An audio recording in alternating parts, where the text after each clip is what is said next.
Hello and welcome to this session of the Masterclass series. My name is Nicole and I've been with the company for 5 years. My background is in business, both with biotech and CROs. With me is Graham Southgate. I'm also a certified data protection officer. My background is more in compliance, particularly around the issues of security. MyData-TRUST was set up 5 years ago to accompany the actors in the life science industry with the challenges of the GDPR. The company grew from 2 people to 100 today, with offices in Belgium, in France, in the UK, in Romania, and in the United States. Together, the 100 people hold a huge expertise from bench to pricing and reimbursement. So our offer is very special. Our dedication to life science is as well. The objective of this particular session is to walk you through the different aspects of a data breach in our particular industry. Let's first look again at the differences and similarities of the definition of a breach. You can look at it from a GDPR perspective, from an EPA perspective, but also from an IT perspective. And you will see that there is a common thread through all of those. The common thread is data. Yes. In this definition, we see the GDPR definition, which is quite broad, and that's actually the definition in the regulation itself. The IT one is a little bit different, and my experience has been in the past that some IT professionals don't consider non-availability to be a data breach, but in fact that's very important within the context of clinical trials. Imagine one doesn't have access to the records of dosing of clinical trial participants. This could be dangerous to the participants. In our industry, we can have breaches that are solely JCP breaches or a personal data breach under GDPR. JCP breach would be, for example, a protocol deviation, while a GDPR breach, of course, has different ramifications. The question of, well, who is at risk? That's a question where companies often think that they may not be at risk. Who is at risk? Well, anyone can be at risk of a data breach, and anyone can put somebody else at risk of a data breach. One of the culprits and the main vehicles of data breaches is, of course, connected devices with their many features. Yes, and we'll discuss this a little bit more in detail in a few slides' time. But there is basically two factors which cause weaknesses, which lead to risks and potential data breaches. That's the poor implementation of security controls technologically, but equally important is user behaviour, whether they've been appropriately trained or they're not aware of the risks that they're undertaking. Let's come back maybe with some example to illustrate what we are trying to define for you. So JCP, as I mentioned, the protocol deviation is definitely considered, a breach of JCP. Not having the drugstore in the right conditions is also a mini JCP breach. But if you look at the JCP and GDPR, you see that there is definitely differences, because we're talking more about data. A protocol will not have personal data, where in GDPR we're really looking at, for example, sending an email with personal data to the wrong person. Examples that we come across, and the examples that we will bring to you today, are those that we encounter over and over. For example, this recent one where an email was sent by the CRA.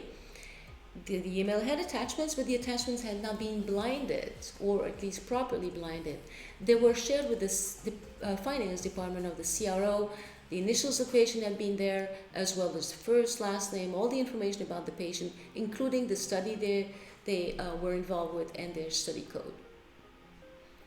Another example that we recently had was the collection of genetic data that was not listed in the protocol, actually. And so it was fine until one of the ethics committees brought it up, and showed that it was not in the protocol. So of course we had the company had to scramble and immediately contact the study coordinator to stop collecting, to delete what had been collected. And here you'll see that it's a little bit borderline, because is this a breach? Well, at least it's a breach of a principle, because you were collecting without a legal basis. But Nicole and I have discussed this case several times in the last few days, and it's also a data breach, because while the data has been collected without a legal basis, that means that the people who've had access to that data have not been authorized to have that data. So there's been a confidentiality data breach as well as a protocol breach. We wouldn't be talking about data breaches in any industry without looking at the security aspect. Yes, this slide, I'm not going to go into it in detail, but where does it happen? In which sort of sectors of the economy does it happen? Well, you can see that while the financial services sector is the most hit, the second or third biggest is the healthcare sector. What is even more important about that is the actual size of the breach, and the cost of the breach is much bigger for the healthcare sector than for any other sector. And in clinical trials, the sponsor is at the centre of that. And this is where it becomes very complicated. There are many actors involved, as you can see them there on the slide, including some of your cloud service providers and your tool providers. All of those people are responsible to the sponsor for ensuring that data breaches don't occur. And if they do occur, while those actors may have fines themselves, the sponsor will find themselves in the biggest trouble. Here's another slide. Really want to, obviously malicious attacks are very important here, but see also that it's employee mistakes are a significant factor, and your vendors. So talking about all those actors again, you need to make sure that you put in place appropriate arrangements, technical and organisational security measures is what we call them technically in GDPR, to make sure the vendors are not a source of a breach for you as a clinical sponsor. This is a very complicated graph, and I'm really not going to explain all of it. I am going to do another session on more technical aspects of data breaches, but what I want to highlight here is the bottom three segments to do with web vulnerability, web leakage, and SQL injection attacks. All of those things are related directly to websites, and they account for 40% of all data breaches which are malicious. So securing your web sites and any web connections is vitally important. These are another analysis from IBM in 2021, looking at it from a slightly different point of view, what sorts of incidents there are. There are compromised credentials. That's often gained through phishing, but they can be gained by other means as well. Cloud misconfiguration is a significant factor, and I believe from my analysis that will continue to grow as the cloud usage continues to grow. And yes, email compromise, that obviously links to phishing and things like that. It's all to do with gaining access illegally to your data. Thanks, Nicole. Coming back to the business aspect, which is really what we want to get to the bottom of, this slide here really sums up the business impact for a company. All the words on there, you will have to manage them at one point on time, and it all boils down to eventually the reputation of the company. You have to think that when there is a breach, before you know whether or not it has a large impact, an investigation is started right away. You need a team, you need people, you need to have the phone numbers, the email address. You don't have time, because remember too, you only have 72 hours if you have to declare it. So from the moment you have a breach, the investigation starts. You have to look at what data was compromised. This will take time, but you don't really have it, so it's going to take a lot of energy. It will also perhaps have to take remediation, because once you find out that data is compromised and you can put that data isolate that data, you have to do it. All this, of course, will put the company down for a little while. It also eventually will damage a company's reputation, not to mention legal costs, because you will have to have your lawyers at your side, depending on the size of the breach, the people who are affected. You will have to have your legal team there, or counsel. Basically, the technical cost, what you didn't do before, is going to cost you twice as much. So at the same time, we know that we can never get the best technical aspects. Why? Because technology changes, evolves all the time. But if you think of it, it's really worth it to minimize 1, 2, and 3. It's really worth it to invest in the technical aspects so that you minimize the technical cost afterwards. But regardless, you are going to have a downtime, you are going to need a team, you are going to have to go through technical procedures, and of course, unfortunately, reputation issues. Yes, and let's look at the cost, because we haven't actually mentioned the cost directly. So in the recent IBM study, the cost of a data breach was $10 million for healthcare organizations in the US. But how is that broken down for different aspects and different activities? As Nicole said, lost business, either due to reputation or downtime, is a significant factor, and it's the second biggest cause of cost of a resulting from a data breach. The actual detection and escalation of the data breach itself is the most significant factor in terms of how much it's going to cost you. So we can talk about that again at the next masterclass we do, but that is a significant factor. Post-breach response, what are you going to do to resolve it? The small number there, notification, that is dealing with the supervisory authorities like the data protection authorities. It's still a significant amount, but it is actually the smallest cost to you. All of the other things are direct costs in your business. Oftentimes, we hear companies doing research that, but we have coded data, so it's not really affecting us much. We wouldn't have too much trouble with a data breach because we work with coded data. So we're going to take you through a few examples. And I just had another one this morning, actually, where this came up. But if you look at it, even when you're using coded data, in this instance, the patient had asked that his result be sent to his treating doctor. Okay. But the hospital accidentally sent the treating doctor an entire file, which included the patient ID in the study. So here we have the treating doctor who has both the name, phone number, address, and so on, and the patient study code. So once the link is broken, and you see it's easily done, it's a human error. It's not caught as a big issue, but you broke the code, and the coding is moot at that point. Another one is you have to think about double-blind studies where, as you know, nobody knows who is receiving what. A lot of data is accumulated from each cohort during the trial. Once the data is obtained, then we can do further research, elaborate, have variables and so on. It's really nothing too far. It's normal process. However, there are risks, because in clinical trials, you often collect data, demographic data, age, gender, etc., which is relevant to the relevant medical study that you're doing.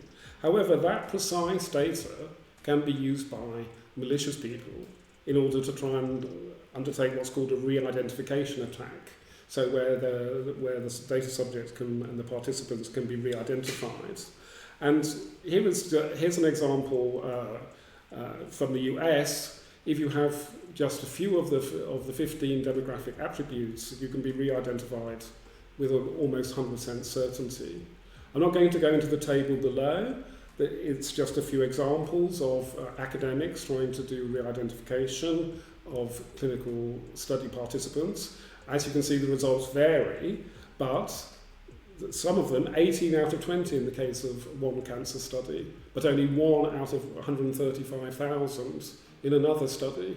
What that means is your security arrangements, the arrangements you put in place both within your organisation and with your vendors, with clinical sites, etc., are vital in determining the level of attack that can be achieved. We talked about risk. We all embrace digitalization, and the clinical trial industry did as well. It saves time, it has a lot of advantages, it's faster, it helps for the recruitment of patients and so on. So it does have a lot of positive attributes. But as you can see from the little graphic, which is a bit of fun, but it's actually there's a serious message behind that. With digital and decentralized trials, there are many more actors connected to each other through wearable devices, through e-pro devices, different doctors, video conferencing, etc. All of those connections are a risk because you need to make sure that the data travels successfully and the number of and securely, of course, and the number of connections in a decentralized trial increases sort of exponentially. So you really need to then map out your data flow and see all the connections and ensure that all of those connections are secure. That's a big task for an organization. One of the popular, besides wearable devices, one of the popular parts in clinical trial that has gone digital is consent. So we're using consent a lot. Yet it does come with its issues. And we know we work with companies who are specialized and been in business for many years, and we trust and we think it's okay, we don't even question it. We look at the vendor assessment in a very light way because they've been doing this for many years. But if you think of it, as a company and under the regulation, as a controller, you are ultimately responsible.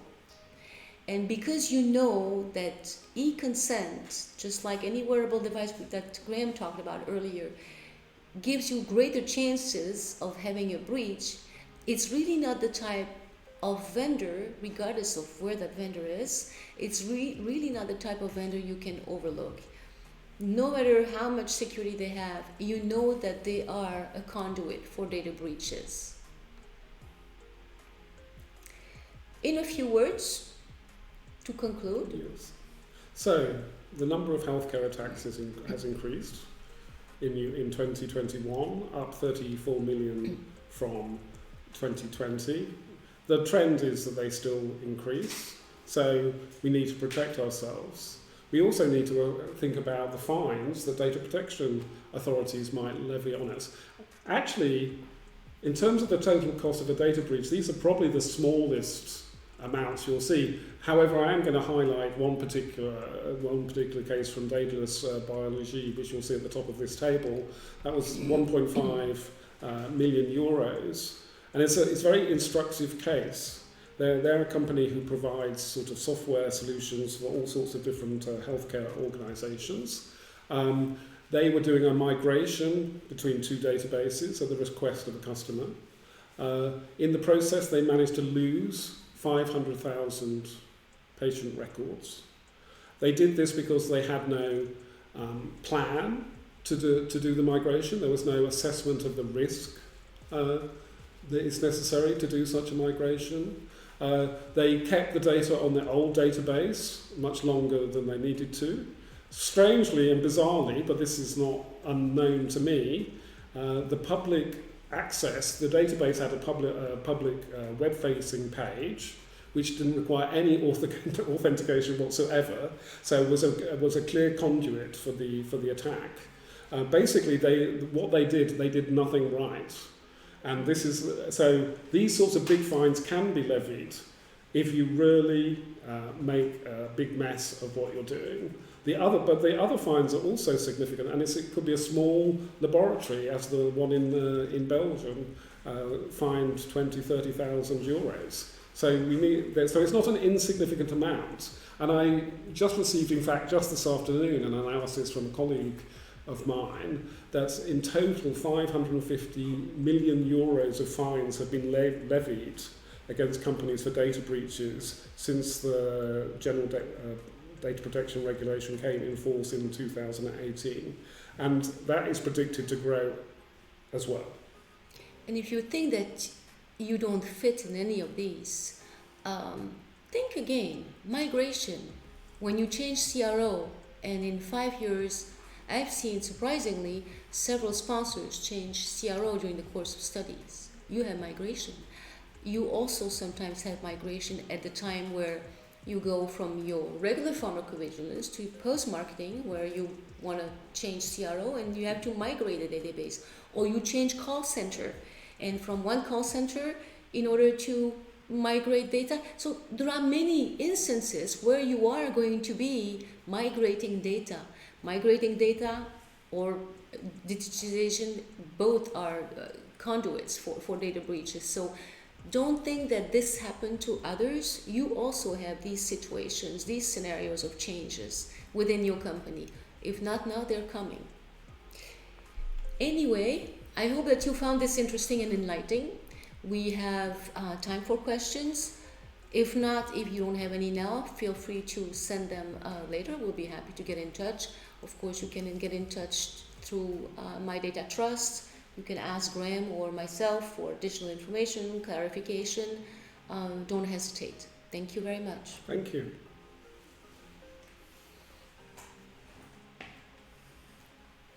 Are there any questions online? Are there any questions? You're right. I can't see from here. Well, what have you learned from the data breaches you have had to date? Well, actually, we had an interesting one today, didn't we, Nicole? And that just goes to show that it's not an uncommon event. So we were trying to understand really how a breach happened at a site. We won't mention who the customer was, but was the customer database impacted? It wasn't clear from the information we got at all exactly what the attack path was. And therefore there were possible attack paths remaining in place which could have compromised our client's database. So my lesson from that case alone is quite often we don't investigate or we need to investigate further the technical root causes of the breach in order to understand the possible risks to other databases, because even if something seems contained within, say, in this case, within a hospital, depending on the way in which the breach happened, it could impact external actors. True, and what we also see in every breach, and well, do we have a lot of breaches? Yes, we do. Do we have a lot of breaches that we have to report? Not necessarily, but there are breaches that cost time, downtime, for sure, and havoc within the sponsor and sometimes at site or the CRO. What we see too is that sometimes people don't measure the extent of a breach. So they send a little note through our ticketing system and they say, oh, we had a breach at this site, or the PV vendor sent this and we received this notice, and it's okay. Well, no, it's really not okay until you've gone through the bottom of it. So for us, our job with a life science data breach is really to see what are the risks to the subjects, because that's really the bottom line. And to know what the risks are, we really have to ask a lot of questions. Sometimes I know that we probably come across as annoying, but the only way for us to do our job right is to ask the right questions, and there could be several to ask. So getting to the bottom of a situation, gathering as much information as we can, making sure that the information is consistent, because one person reporting could say one thing and the actual reporter is something slightly different. Does it make a difference? Could be. We don't know, but we have to be concerned. I see another question. Can a data breach result in criminal litigation if it was due to human negligence? Not under GDPR directly. certainly companies can be subject to criminal to corporate negligence, but my understanding is, though I wouldn't put my hand on my heart and say that I know this absolutely. My understanding, there's only a few countries, such as China, where there's direct legal responsibility leading to criminal charges for the cause of a data breach. That's different. That's different. What I'm trying to, perhaps I should rephrase that. Of course, a malicious act, a hacker, is always potentially subject to criminal charges. But an accidental breach or a lack of planning, a lack of thought and care and attention is not so much. Now you have to look at it also from a JCP perspective, because it is possible that JCP will have a different stand on this. Another question, I remember a case that a well-known reputed bank received a mail only containing a full stop and lost money in course, and that due to this reason. Oh, right. Well, I mean, this is a bit technical. I mean, perhaps I might go into a little bit more at our next masterclass in next month. But it's because email. It's the technical reason. It's because emails, even without attachments, can contain things called pixel tags, which incorporate code within them, and that code can be malicious. So merely hovering the mouse over the relevant pixel of the image on your screen will launch the code. Vicious. That's very vicious. And to be honest, in that particular case, I would have said the people who design their email security haven't thought about it enough. And Graham, a question for you. When is your session scheduled on the technical side? That's a good question. I think it's April 10th? April 10th? I think it's April 10th. Yes. I'm not very good with dates, but I'll be there, don't worry. Any other questions? No, it looks like we were clear. Or just not clear enough, and there are no questions. Yes. But anyway, thank you so much, and please do sign up for our next session. Also, just if you are curious about more information on life science, so we have a wonderful website with newsletters, with articles, and that's really a good place for you to go fish. What we have on those blogs are live a situation. We're not making any of those up. If there are articles, they're from professionals, people regarded in the industry with experience. So I think that you can give a lot of credit. We probably are not always right, though probably 99% we're right, but we could be, we could have shared answers on some topics. But our website is a really good source, a really good repository that I invite you to visit. A last question though, would you say that data protection authorities find companies and report data breaches in most of the cases? Actually no, because we have reported data breaches and there were no fines. One of them was where we had to hire, well not we, the sponsor had to hire forensics because there was a phishing attack and there were several $1 million fished away. But they didn't get thus far, in my experience anyway, I have not had work with companies, maybe other colleagues have, but in my portfolio I don't have companies that have been fined for reporting a data breach. You probably could get fined for not reporting a data breach, definitely.